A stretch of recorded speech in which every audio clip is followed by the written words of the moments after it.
Hi, this is Susan Summers of Dressing. Today I'd like to speak to you about one of my most powerful secret weapons. It's fragrance.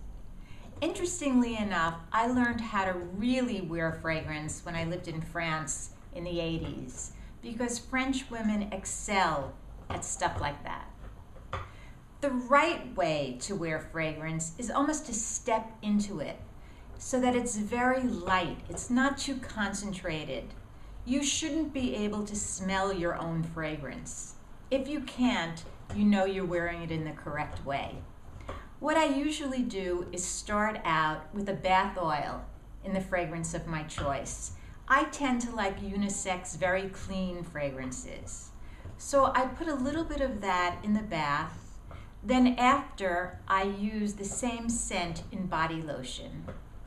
And then I finish with a small spritz of the eau de parfum or the eau de toilette. It depends on the day. And in that way, it sort of permeates my being and becomes part of who I am.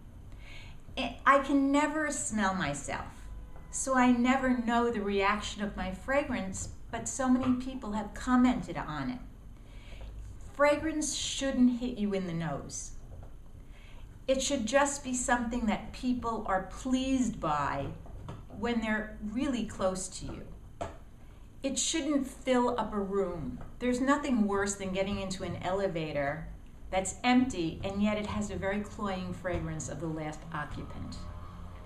If you use fragrance wisely, it can really become part of your personality, something that is a very persuasive part of your personality.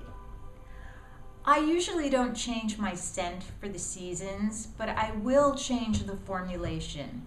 I tend to layer less in the summer, or just use the body lotion, because I tend to shower more and then I use a lighter version of the fragrance. But that's my way of doing it. You have to find your own way. But don't be afraid of fragrance.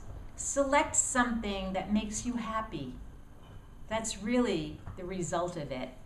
You should, when you're in a department store, put a little bit on the inside of your wrist, provided you have nothing else.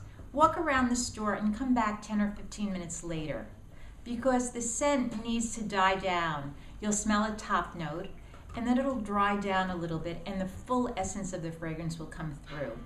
Remember, if you don't really love the fragrance, you can't expect someone else to. Keep it light, keep it consistent, and you'll see that you might not have to try so hard to speak to new people. They may just want to speak to you because of how good you smell. So that's my tip for today. Again, I'm Susan Summers of Dressing. Have a very aromatic day. Bye.